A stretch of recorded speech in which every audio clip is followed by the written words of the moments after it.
On a warm July evening, in a quiet coastal town where the tide dictated the rhythm of daily life, a 12-year-old boy set out for what seemed like an ordinary adventure. He carried a small tackle box in one hand, a fishing pole in the other, and a loose grin on his face that belonged to a child who knew nothing of danger. The pier wasn't far from his home, only a short walk along sandy roads lined with weathered cottages and dune grass. People saw him that evening, waving at neighbors, exchanging casual words, nothing that suggested this would be the last time he was seen alive.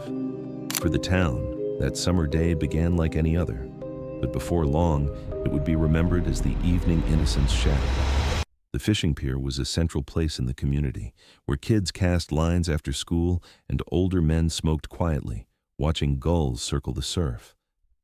It wasn't unusual to see children there without supervision. Parents trusted the space, trusted the water, and trusted the familiarity of a town where everyone knew each other's names. Witnesses would later recall how unremarkable everything seemed. The boy had set up near the middle of the pier, laid his tackle box open beside him, and dropped his line into the water as the sun lowered across the bay. Friends were nearby, running along the planks, talking about bait and the small fish they had caught.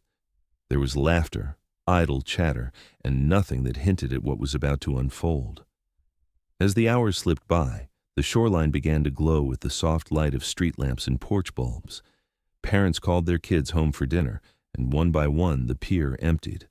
The boy stayed behind, determined to land something bigger before heading back. At least, that's what people assumed. But when the last of the children left and only the hum of the water remained, he too was expected to return. The walk from the pier to his home was no more than 10 minutes, across a path he had traveled countless times before. Yet that night, the minutes stretched, and he never arrived. At first, his absence didn't alarm anyone. His mother believed he had lingered longer than usual, perhaps talking with friends. But when the sky deepened into night and the dinner plate set for him grew cold, concern took hold.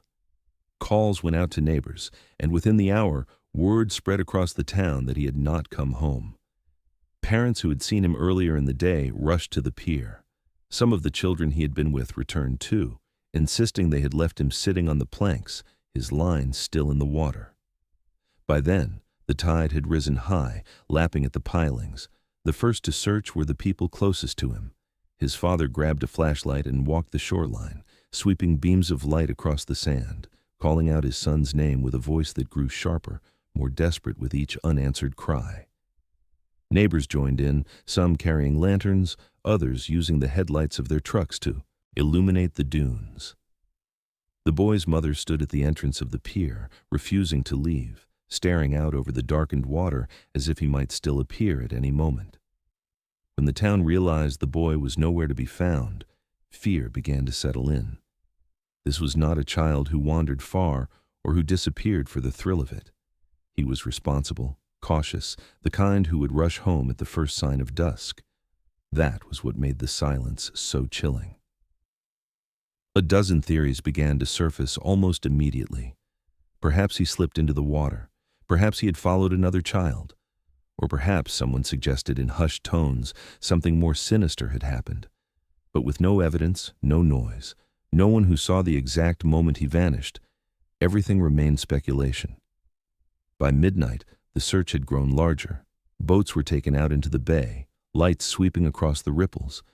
Groups walked the marshland and dunes, looking for footprints, discarded shoes, any sign of him. The fishing pole was discovered still leaning against the railing of the pier, the tackle box open, hooks and lures scattered in a way that seemed rushed, unfinished. The line hung slack into the water, tugged gently by the tide. But of the boy, there was nothing. No shirt left behind, no shoes, no trail leading away. It was as though the night had swallowed him whole. For families in town, the shock was immediate and unbearable. Many of them had watched him grow up, had seen him walking to school, had cheered for him at Little League games. Now they walked the shoreline side by side with his family, whispering prayers, refusing to let the night end without answers.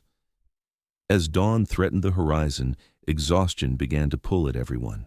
The boy's father's voice grew hoarse from calling, and his mother clung to neighbors for support. But no matter how wide they searched, every path led back to the same haunting truth. The boy had gone to the pier that evening, and he never returned. That night marked the beginning of a mystery that would not fade. In a place where nothing bad was supposed to happen, where water and sky had always offered comfort, a family was left broken and a town unsettled. The unanswered question hung in the salt air. What happened on that pier between sunset and darkness? It was a question that would haunt them for years, one that neighbors would carry like a shadow, returning again and again to the memory of that single summer evening when a child disappeared without a sound. When police arrived at the pier that night, the air still smelled faintly of bait and brine. Flashlights swept across the wooden planks, catching the glint of wet nails and scattered hooks. Near the center of the pier, they found what would become the most haunting detail of the case: the boy's fishing pole propped neatly against the railing, its line still drooping into the dark water. Beside it lay his small tackle box, open and orderly, with lures spread across the compartments as though he had been midway through choosing one. To investigators, it felt like stepping into a scene frozen in time, a snapshot of normalcy with the child himself abruptly cut out. What struck officers first was not just what was there, but what wasn't. There were no overturned buckets, no scuffed boards, no sign of a struggle or a sudden fall. If he had slipped, they expected to see something. A shoe pulled off in the tumble, bait spilled across the wood, drag marks from frantic hands reaching. Instead, the area looked untouched, as if he had simply vanished between one moment and the next. Patrolmen crouched low, shining their lights across the pier's surface for footprints. They expected to find his small sneakers imprinted in the soft wood or leading away down the sand. But the tide and foot traffic told a different story. Nothing distinct remained. The absence of physical evidence forced detectives to consider possibilities no one wanted to voice aloud. Could he have run away? Could he have left his belongings behind intentionally, staging a disappearance?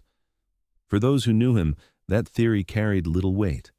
His parents described him as a cautious child, dependable, the kind who never missed curfew. Friends echoed the same thought. He wasn't the type to abandon his fishing gear, especially not his prized pole, which he treated with care. If he had left by choice, he wouldn't have walked off empty-handed. The second possibility, that he had slipped into the water, brought divers into the bay. Officers leaned over the railing, studying the dark surface below. The tide ran swiftly that evening, tugging against the pilings. A fall here could mean being pulled beneath in seconds. But again, doubts grew. The boy was a strong swimmer, familiar with the water from countless summers. He had been warned repeatedly by his parents to stay away from the pier's edge, and those who knew him said he listened. The lack of splashing or cries for help, despite others being nearby, raised questions. If he had gone into the water, why hadn't anyone heard? As the hours stretched into early morning, the pier became a crime scene. Yellow tape fluttered in the salt wind as officers began treating the boy's disappearance not as an accident, but as something potentially criminal. They marked the placement of the fishing pole and tackle box, photographed the pier from every angle, and canvassed the area for witnesses. Fishermen who had been there earlier that evening were asked to recount every detail: who was standing near the boy, who left when, and whether anyone seemed out of place. Most could only remember him sitting quietly, focused on his line, no different from 100 other nights. The family arrived during these first critical hours. His mother refused to step onto the pier at first, afraid of what she might see, while his father stood close to the railing, staring down at the water as if expecting his son to surface. Detectives asked them about his habits, whether he had ever disappeared before, whether there were friends he might have followed. The answers circled back the same way each time. He wasn't reckless. He wasn't secretive. He wouldn't just leave. The boy's cautious nature, the very trait that should have protected him, made the situation harder to understand. By dawn, search teams had fanned out from the pier, walking the length of the beach in tight lines. Police dogs were brought in, sniffing around the wooden planks in the surrounding sand. They alerted faintly near the pier, but the scent trail ended quickly, as though swallowed by the sea air. Investigators documented the dead end with frustration. It gave them no direction, no reassurance. The boys' belongings were their only anchor in the case, and even those offered no clues about what had gone wrong. Reporters began to gather as word spread.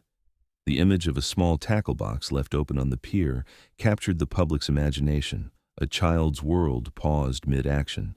Neighbors whispered theories, some leaning toward the idea of a tragic accident, others toward the darker possibility of an abduction. For police, both roads remained open, but neither had evidence strong enough to close the gap. The pier, once a place of laughter and routine, had become a silent witness that revealed nothing. As the first day of searching gave way to the second, officers replayed the timeline again and again. They mapped the boy's last confirmed sightings, reconstructed his walk to the pier, and noted who else had been there. Still, the scene remained stubbornly blank. What they had was a fishing pole, a box of lures, and a gap in the night no one could explain. And so the case, from its very beginning, was trapped in a cruel paradox. The boy had vanished in one of the most public open spaces in town, yet it produced no answers. No sign of departure, no hint of resistance, no physical evidence pointing one way or another. The pier was both the last place he was seen and the only clue investigators had, a narrowing point where the trail ended. And as detectives stared at that empty spot between the railing and the waves, one chilling question began to take shape. If he hadn't walked away, and if he hadn't simply fallen, then what unseen force had pulled him from the pier without leaving a trace? By the following morning, the disappearance was no longer just a family crisis, but a full-scale emergency. The Coast Guard launched boats into the bay before sunrise, their crews dragging weighted hooks through the water in long, sweeping passes. Divers slipped beneath the surface, combing the murky depths around the pier's pilings. Search grids were mapped out carefully, and each section of the bay was checked, marked, and cleared. Yet every time the divers surfaced, they shook their heads. There was nothing. Not a shoe, not a scrap of fabric, not a single clue that a boy had gone under. As hours turned to days, the search grew. Helicopters circled overhead, hovering low, their spotlights sweeping across the dark waters, the marshland, and the winding dunes. Residents stood on their porches watching the aircraft, aware that the sound above meant the boy had still not been found. Volunteers poured into the effort. Some were parents, others fishermen, others simply neighbors who could not stand idly by. They walked shoulder to shoulder along the shoreline, prodding through tall reeds and thick sandgrass, turning over driftwood, calling his name into the wind.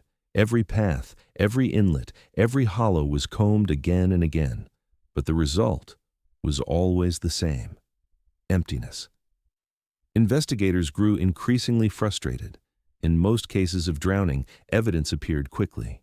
Bodies surfaced, clothing washed ashore, or currents carried objects to the beach within hours. Here, nothing surfaced. Tides were studied and charts consulted. Experts explained that if he had fallen, he should have been caught in one of the tidal flows, drawn toward shorelines where debris naturally gathered. But the searches of those zones turned up nothing. It was as though the bay itself denied any connection to the boy. Meanwhile, the town's emotional temperature shifted. At first, there had been unity, a collective will to bring him home. Families prayed together on the beach, waiting for some word from officials. But as day 3 slipped into day 4, hope began to split into competing theories. Some whispered that the sea had claimed him and hidden the evidence. Others began to voice darker suspicions that something unnatural had happened at the pier.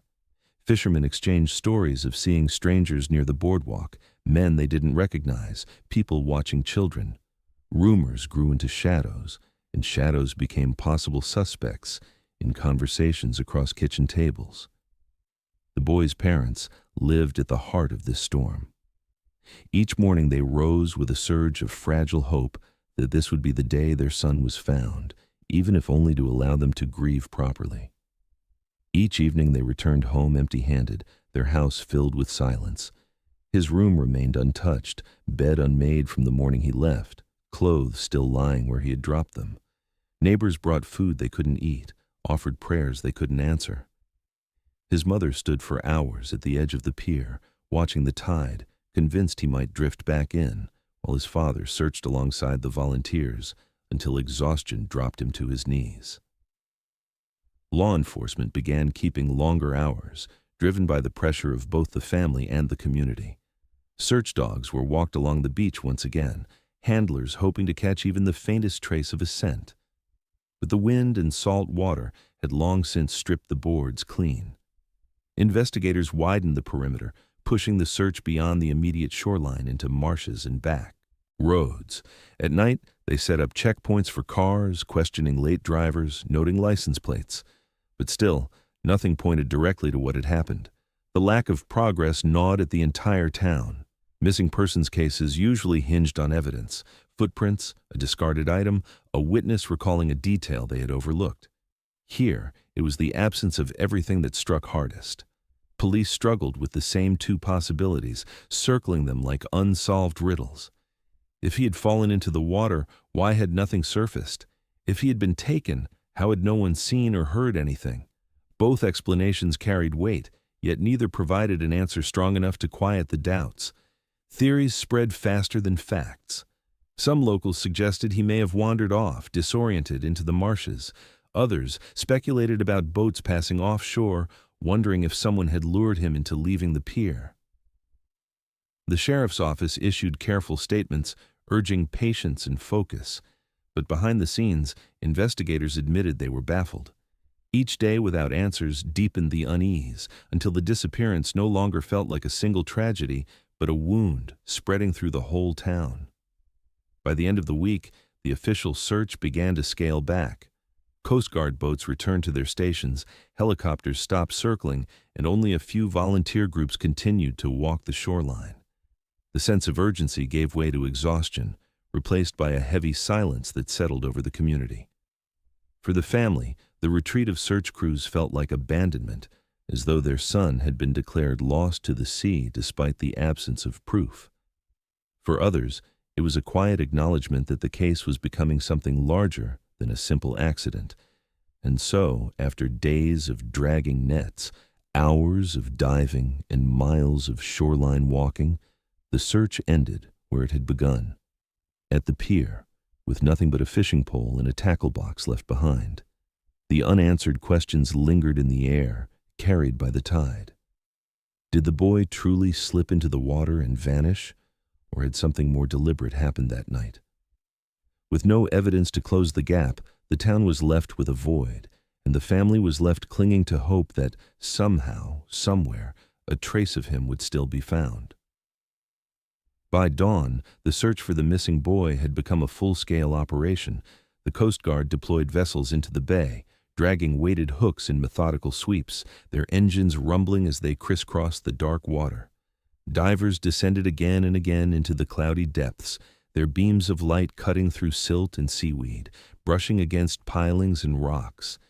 Every square of water around the pier was mapped and rechecked, but each time the divers surfaced, they reported the same grim result. There was nothing. Not a body, not a scrap of clothing, not even a shoe drifting loose. On shore, volunteers lined the dunes, forming search parties that moved in long, deliberate rows. Parents, friends, and neighbors trudged through marsh grass and soft sand, calling the boy's name into the salty wind. Some carried long poles to prod through reeds, others used rakes to sift driftwood piles. The marshes were combed again and again, but no evidence surfaced. The only sound was the repetitive sweep of helicopter blades as aircraft scanned the coastline, circling low, their searchlights passing across beach and surf. From the air, they looked for bright colors of clothing, anything that might stand out against the shifting grays of the tide. But day after day, the flights came back empty. Experts explained that in most drownings, the sea eventually gives something back: a shoe, a shirt, a body carried in by the tide. Here, the ocean gave nothing. Tidal charts were consulted, currents tracked, yet none of the predicted zones produced even the smallest clue. It left investigators with a puzzle they couldn't solve. If the boy had fallen into the water, then where was he? Why had the bay, so quick to return debris and other accidents, hidden every trace of him? The longer the search went on, the more doubt crept into conversations. At first, the The community had believed it was an accident, that he had slipped or been pulled under. But as days passed, whispers grew louder. Some residents recalled seeing unfamiliar cars parked near the boardwalk. Others remembered a man loitering by the pier, watching. It was enough to raise the possibility that the boy had not been swallowed by the sea at all, but taken by someone who had been waiting for a chance. Theories began to split sharply. Half the town convinced he had drowned, the other half certain something darker had occurred. The boy's parents lived in the middle of that divide. Each morning they rose with hope, clinging to the idea that maybe today would bring news. Each evening, when the sun dipped below the horizon and search crews packed up, they felt hope collapse into despair. His father walked the shoreline endlessly, refusing to stop, while his mother sat at the pier until late at night, staring at the tide as if it might deliver her son back to her. Their grief was visible to everyone, and it added weight to the growing sense that something was terribly wrong. Law enforcement stretched their resources thin. They brought in search dogs, walked them up and down the beach, hoping for the smallest trace of a scent. The dogs alerted faintly near the pier, but lost the trail almost immediately, the salt wind erasing what little might have remained.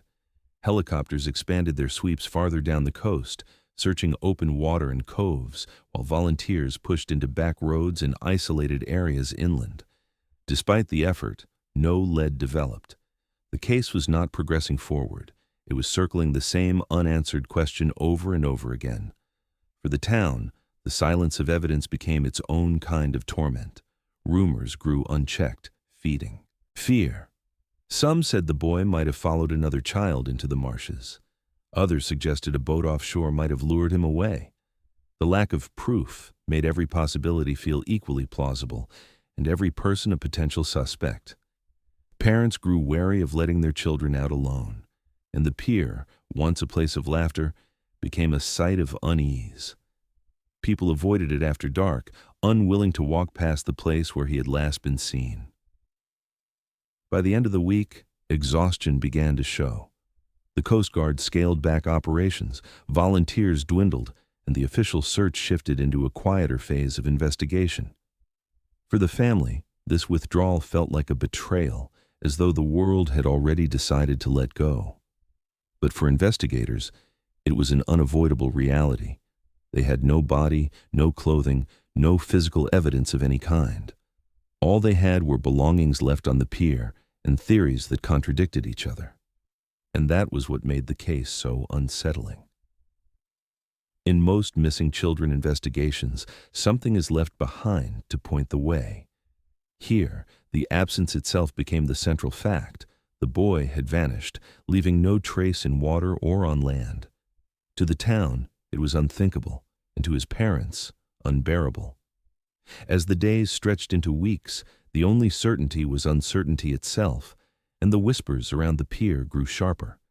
Had the sea really claimed him, or had something far more deliberate taken place that night? The first year without him passed in fragments of hope and devastation.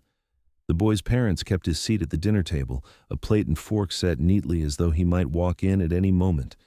His room remained frozen in time, his clothes folded in drawers, his baseball glove still resting on the desk. It became less a bedroom than a shrine, a space where his presence lingered even in silence. For the family, moving anything felt like erasing him, and they weren't ready for that. Neighbors tried to comfort them, but comfort could not mend the endless waiting, nor could it explain how a child could simply vanish from a pier without a trace. As months turned into years, the absence grew heavier. Every birthday brought the same ritual: cake, candles, and silence, as his parents imagined how tall he would be, how his voice might have changed, how his laughter might have filled the room again. Anniversaries of his disappearance drew crowds to the pier. Families gathered with candles in hand, the flames swaying against the ocean breeze as prayers were whispered into the waves. For a brief moment each year, the community united in their grief, but when the vigils ended, the pier returned to its uneasy quiet, and the family returned to their house still marked by emptiness. The town itself grew divided as time passed.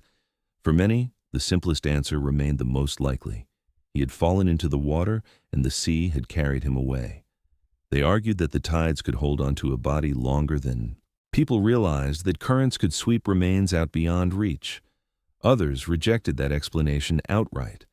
They believed he had been taken, pointing to the lack of evidence in the water, the absence of clothing, and the silence that followed his disappearance. To them, the pier was not just a site of accident, but of crime, and the man seen loitering there that night became the ghostly figure in whispered conversations. For the boy's parents, the divide was agonizing. His father leaned toward logic, believing in the possibility of an accident, but his mother refused to let go of the darker possibility. She clung to the idea that if he had been taken, there was still a chance, however faint, that he might be alive somewhere. The two moved between grief and denial, their marriage strained under the weight of unanswered questions. They argued quietly in the kitchen, fell into long silences, and carried their grief in different ways. Neither could find closure without proof, and so their lives remained trapped in suspension, defined by what they didn't know.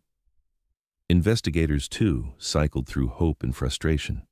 The case file grew thicker each year, filled with interviews, witness statements, and maps of the search grids.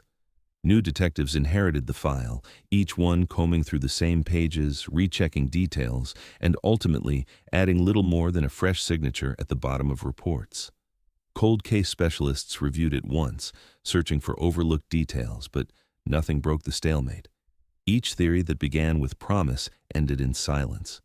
Without evidence, the investigation could not move forward, but no one dared to close the file.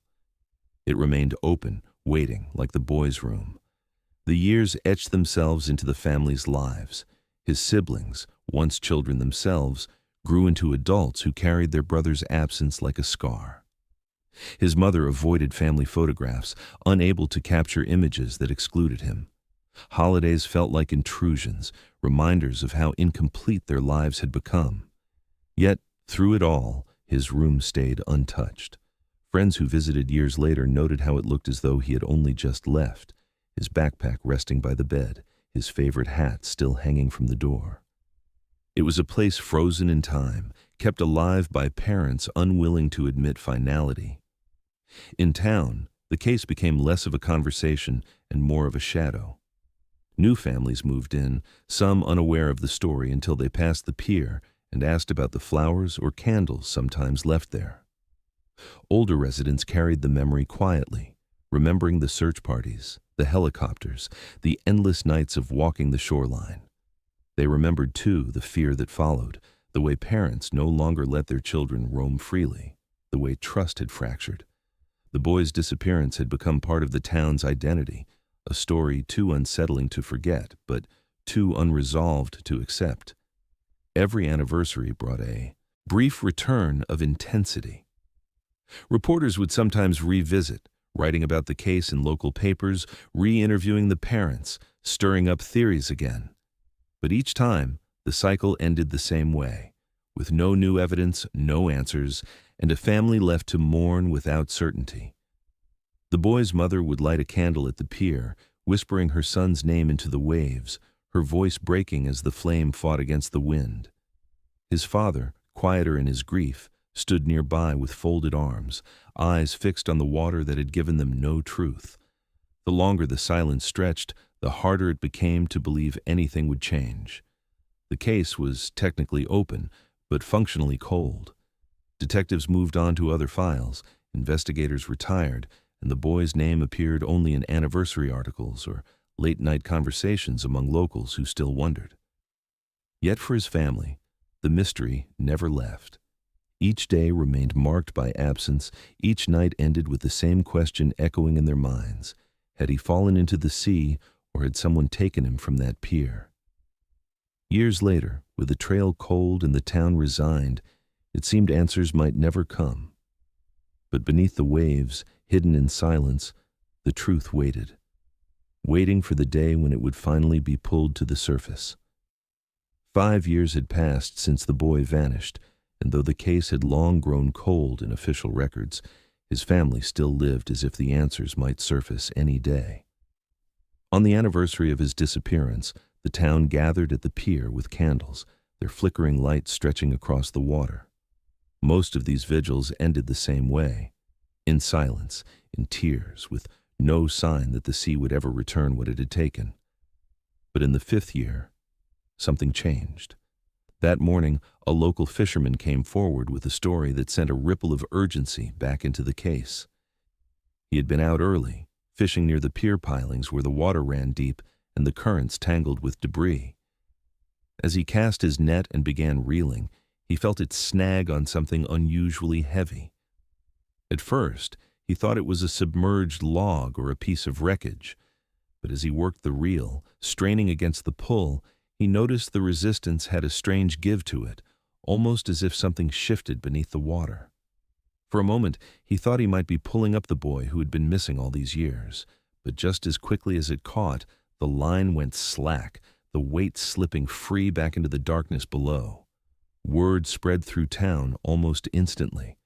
For a community that had lived under the shadow of the mystery, the fisherman's account carried the power of revival. Had the boy been there all along, trapped beneath the pier, in a place the divers somehow missed? Could he have been snagged on the very debris that the fisherman described? Families whispered about it during the anniversary vigil, watching the tide move against the wooden pilings as if answers might rise through the waves. Police took the report seriously, though some officers remained cautious about giving the family false hope. Divers were dispatched again, slipping into the water with the same determination they had carried 5 years earlier. They searched along the pilings where the fishermen had felt the tug, scouring every shadowed corner and debris pile. But the water there was treacherous, the currents stronger than they appeared from the surface. Silt clouded the divers' vision, and shifting tides constantly dragged debris into new positions.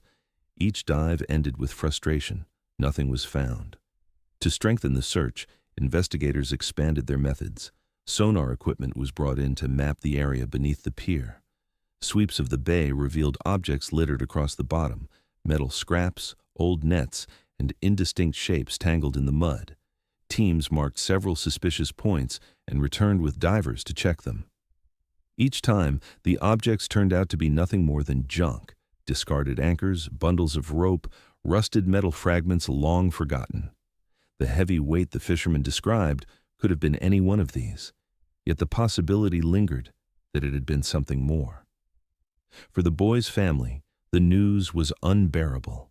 His mother clung to the fisherman's words, convinced that her son had been there all along, trapped in silence just beneath their feet.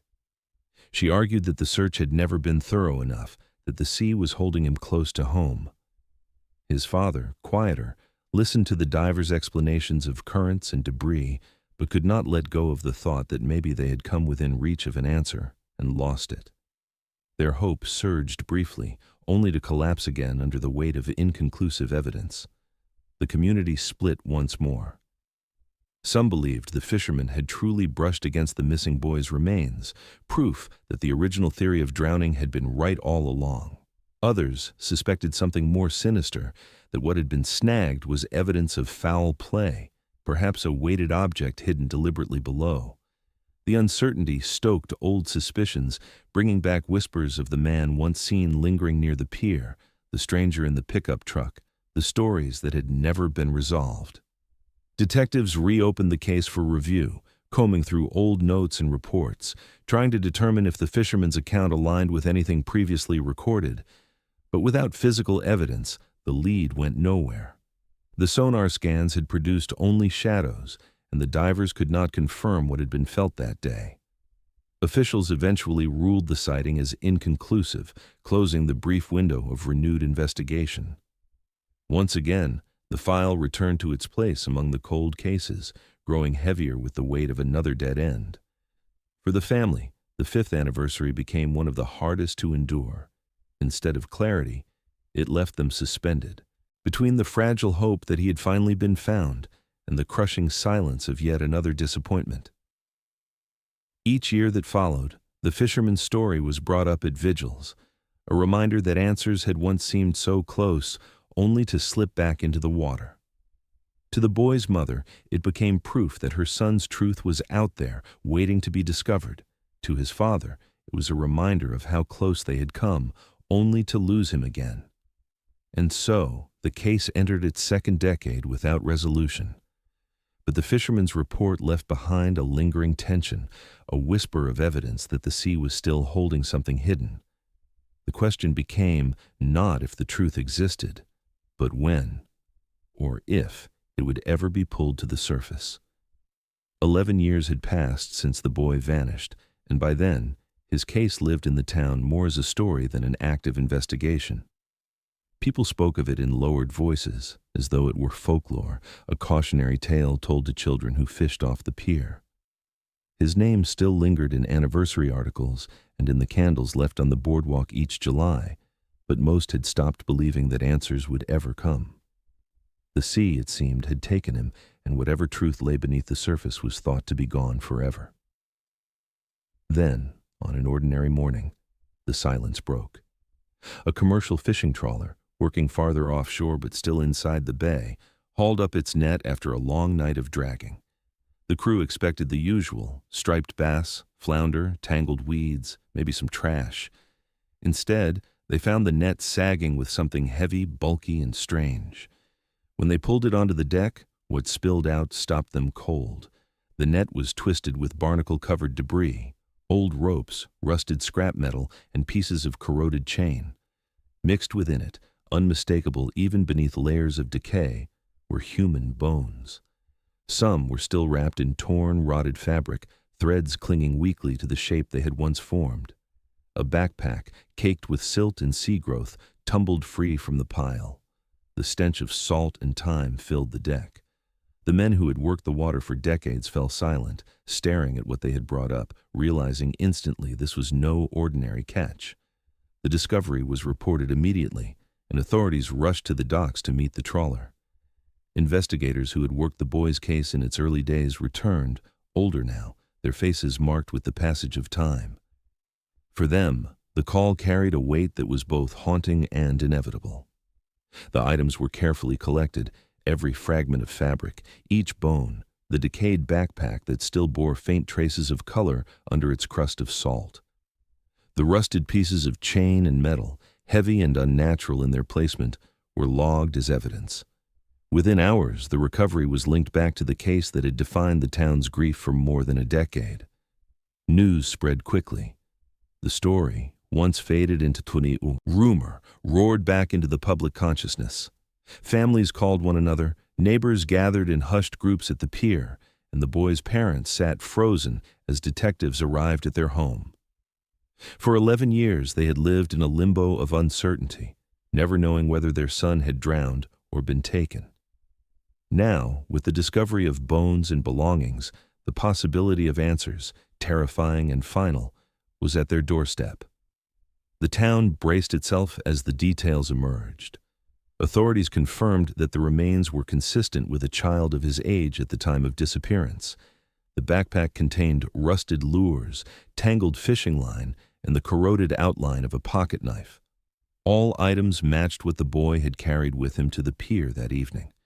But the most disturbing elements were not the bones or the belongings. It was the presence of the heavy, rusted chain fragments entangled within the net. Investigators immediately noted that such items were not ordinary debris. Their placement suggested intent. The idea that he had simply fallen from the pier and drowned no longer seemed to fit. For the family, the phone call confirming the recovery was both a relief and a devastation. Relief, because the endless uncertainty had finally cracked open. Devastation, because the hope, fragile though it had become, that their son might still be alive, was gone. They traveled to the coroner's office, asked to identify what little could be recognized. His mother's hands shook as she pressed them against the worn fabric of the backpack, recognizing the faded stitching she had mended for him years earlier. His father stared at the rusted lures, remembering how his son had begged to buy them. Objects that once belonged to childhood had become relics of death. For investigators, the discovery reopened the case in full force. Forensic experts prepared to test the remains, DNA to confirm identity, analysis to determine cause of death if possible. The presence of restraints changed the entire frame of the investigation. If the boy had been bound, then this was not a tragic accident. It was deliberate. That shift in understanding reignited questions that had lingered in whispers for over a decade. Who had been near the pier that night? Who had reason to lure him? And how had such a crime been hidden in plain sight for so long? In town, emotions flared. Some felt vindicated, certain now that their suspicions of foul play had been right all along. Others clung desperately to the drowning theory, unwilling to accept the darker reality that a child had been murdered so close to home. But one fact was undeniable. The sea had returned what it had once concealed, and the truth, whatever form it took, was no longer a matter of speculation. It was real, and it was here.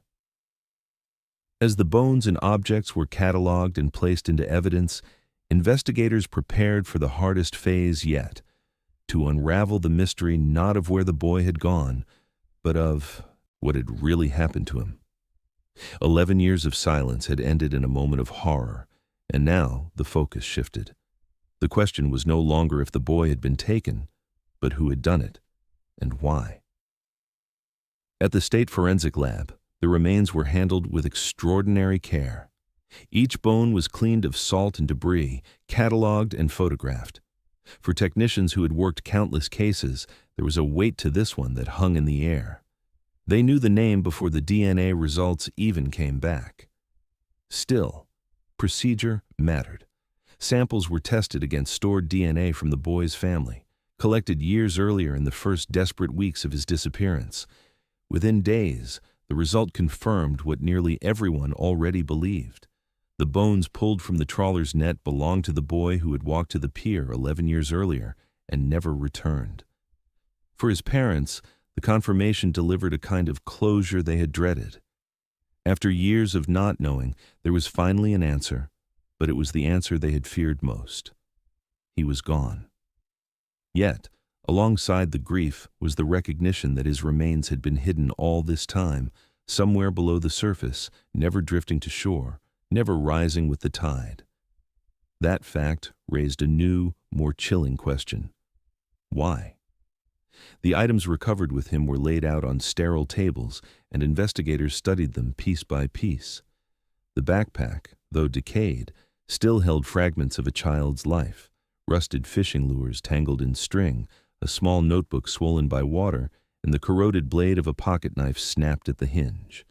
Each item was photographed and logged. For his mother, when shown the belongings, it was the notebook that struck hardest. She had watched him scribble sketches and bait lists in its pages, his handwriting pressed into the paper. Now it was nearly unreadable, the ink long since washed away. But the most startling evidence came not from the belongings, but from the debris that surrounded the body. Entangled with the bones were rusted fragments of heavy chain and the remains of corroded shackles. At first, some investigators wondered if these could have been random pier debris, trash caught up over years of storms and currents. But forensic metallurgists were quick to dismiss that idea. The placement of the restraints, the way the chain had wrapped around the remains, was not consistent with chance. It was deliberate. The revelation sent shockwaves through the investigation. If the boy had fallen from the pier, his body would have followed the tide. If he had drowned accidentally, the sea would likely have returned him in days or weeks, not more than a decade later. But restraints suggested something else entirely, that he had not simply slipped into the water. He had been placed there, bound in a way that ensured he would never surface. Detectives revisited the earliest files with new eyes. For years, the case had teetered between two theories: an accident or an abduction. The discovery of shackles pushed one theory firmly to the forefront.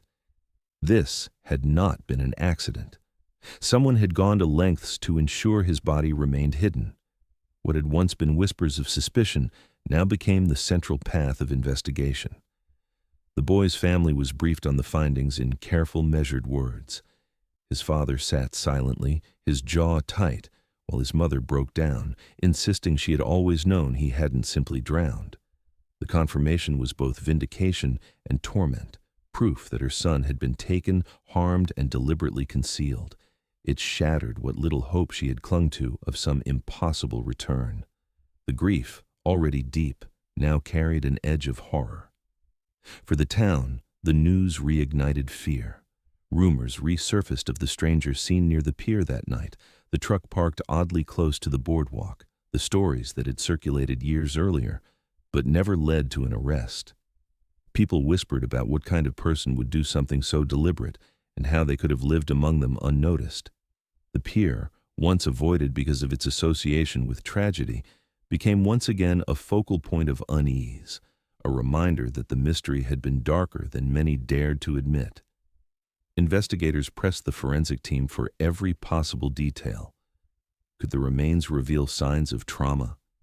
Could the shackles be traced to a manufacturer, a hardware store, a buyer? Could the notebook or pocket knife hold forensic evidence even after years underwater? Each question was pursued, but answers were slow. The sea had done its work in erasing details.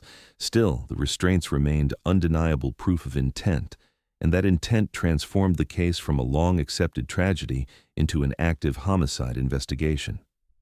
For detectives, the haunting part was the timeline. For 11 years, the boy's remains had been hidden beneath the bay, weighted and secured. Search divers had swum over that area countless times, sonar had mapped it, fishermen had dropped lines, and yet no one had found him. The truth had been there all along, locked to the bottom, shielded by chains. That knowledge brought frustration as much as relief. So many years wasted, so many nights his family had sat awake, not knowing, when the truth lay only a few dozen feet below the surface. The case, once dormant, was alive again. Old names resurfaced, witnesses were tracked down, and the story that had seemed frozen in time was moving forward. The boy's disappearance was no longer just a mystery. It was now a crime that demanded answers, and investigators knew they were closer than ever to uncovering the person responsible.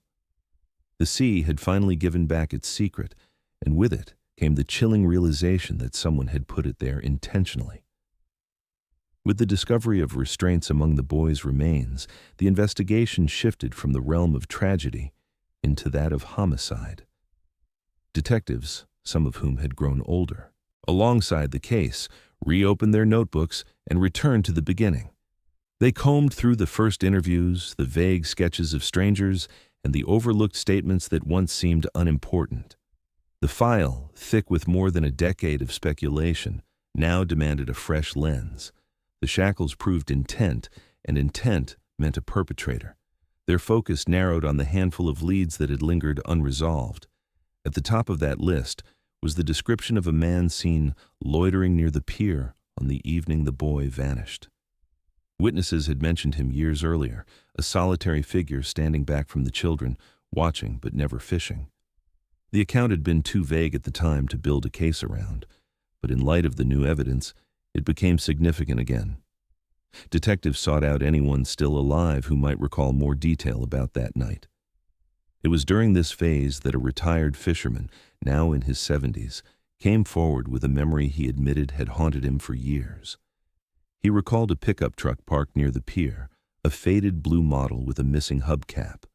It had stood out because it wasn't familiar, and in a small town, unfamiliar vehicles rarely went unnoticed. He also remembered seeing a man he recognized, not a tourist, not a stranger passing through, but a drifter who had been around the docks in those days, picking up odd jobs, unloading boats, or patching nets. The fisherman couldn't recall his name at first, but he remembered his face, his reputation, and the unease people felt when he was near. Detectives dug into employment records and old town logs, tracing workers who had come and gone around the time of the boy's disappearance. Soon, they found him. His name appeared in faded police records, tied to assaults, petty thefts, and disturbing incidents that never led to long sentences but painted a picture of volatility. He was known to drink heavily, fight easily, and drift between towns when trouble caught up with him. In the summer, the boy vanished. He had been in the area. A month later, he was gone. The timing struck investigators immediately. They pulled court documents and prison records, uncovering that the man had been arrested the following year in another state on unrelated violent charges. He served time, moving through a cycle of parole and reoffense until, years later, he died behind bars. For detectives, the realization carried a strange mixture of relief and frustration. If this man had indeed been the one who lured or forced the boy from the pier, he could never face trial. Justice would be symbolic, not lived. Still, the circumstantial links were strong. Witnesses described the truck, the timing of his departure, and his pattern of behavior. The man had been known to linger near children, offering them candy or small trinkets. Reports that seemed inconsequential years earlier. Kids saying a man had asked them questions about fishing gear, or parents uneasy about him. Near the boardwalk, now slotted into place with chilling clarity. It was as if the puzzle pieces had been waiting, scattered across time, until the discovery of the shackles forced them into alignment. For the family, learning about this man was another blow. To hear that their son's likely abductor had walked freely out of town, never confronted, and later died without confessing, was a painful reality. His mother wept as detectives explained the findings, clutching her son's old photograph while imagining the face of the man who might have ended his life. His father, quieter in his grief, asked only if there was absolute certainty. Detectives admitted there was not. The links were compelling, but circumstantial. There would be no trial, no definitive conviction, only the strongest likelihood pointing toward a man who could no longer answer for what he had done. In the town, the news stirred old fears. Some residents remembered the drifter well, recalling his temper, his odd hours, his habit of staring too long at children playing near the docks. Others admitted they had ignored their unease at the time, dismissing him as just another troubled man passing through. Now, with hindsight, those instincts seemed like warnings unheeded. The pier once again became the center of uneasy gatherings, where people spoke in hushed tones about the stranger who had lived among them unnoticed, who had perhaps committed the worst act imaginable in the most public place in town. Detectives closed in on every detail they could still uncover. They traced his movements across state lines, gathered testimony from those who had worked with him, and built a timeline that placed him near the pier on the very night the boy disappeared. It was not enough for a courtroom, but it was enough for investigators to look at the parents and say with heavy certainty that their son had not been lost to the sea. He had been taken. He had been bound. He had been silenced by a man who slipped out of town and left behind nothing but suspicion. The family carried that knowledge with the same weight they had carried silence. It was not closure in the way they had once hoped for, but it was an answer. Their son had not fallen. He had not simply drifted away. He had been stolen from them, and while the man responsible was gone, the truth was finally within reach. What remained was the haunting reality that for over a decade, the boy's fate had been hidden beneath the waves, waiting for the day when the sea would give him back. The case that had haunted a community for more than a decade did not end with a rescue or a miraculous return. It ended with the slow, methodical work of investigators piecing together a truth that had been buried beneath the waves. The boy had not wandered away from the pier, nor had he simply slipped into the tide. The evidence was undeniable. He had been taken that night, restrained, and deliberately drowned. The shackles, the chain fragments, and the way his body had remained hidden for years told a story no parent ever wants to hear. His death had not been an accident. It had been planned, concealed, and left to rot in silence until a fisherman's net tore open the secret. For detectives, the conclusion was both a victory and a bitter loss. They had solved the mystery, but there would be no trial, no confession, no punishment handed down in a courtroom. The man most likely responsible had died years earlier, his crimes following him into prison, his silence never broken. Justice, in the traditional sense, was no longer possible. All that remained was the truth, a truth that explained how the boy had vanished but could never undo the damage left behind. For his family, the confirmation was devastating. They had spent years suspended between hope and despair, imagining every possibility, waiting for a sign that he might walk back through the door. Now they had certainty, but it came with the cruel knowledge of how he had suffered. His mother wept when investigators placed the backpack in her hands, the threads frayed, the notebook inside swollen and unreadable. His father gripped the rusted fishing lures, remembering the day his son had begged for them at the tackle shop. These items, once symbols of childhood, had become relics of a crime, and yet they were something tangible, something they could hold after years of empty waiting. The funeral took place on a gray afternoon, nearly 12 years after his disappearance. Friends, neighbors, and strangers filled the small church, their faces marked by the passage of time but united in grief. The boy was buried not as a missing child, but as a son returned. His parents at last had a grave to visit, a place to speak his name without wondering if he might still be alive somewhere. It was closure, in the harshest sense, but closure nonetheless. The town, too, seemed to exhale a breath it had been holding for over a decade. The mystery that had defined them finally had an answer, though it was an answer that left scars. In the weeks that followed, the pier became both a place of mourning and of reflection. People left flowers where his tackle box had once been found. Parents brought their children to the railing and told them the story, not as legend, but as truth. A reminder that safety could vanish in a moment. The story of the boy became a warning etched into the identity of the town, shaping the way people watched over their children, shaping the way they remembered him. Detectives filed their final reports with somber precision. The case, once filled with uncertainty, now carried a narrative supported by evidence. A child abducted from the pier, restrained, drowned, and hidden beneath the bay. The perpetrator's identity, though uncharged, was traced through testimony and records to the drifter who had lived among them briefly, then fled. He had carried the secret of the boy's death to his grave, but the sea had eventually given it back. For the boy's parents, closure did not erase pain. They continued to live with the empty chair at their table, the untouched room, the years stolen from them.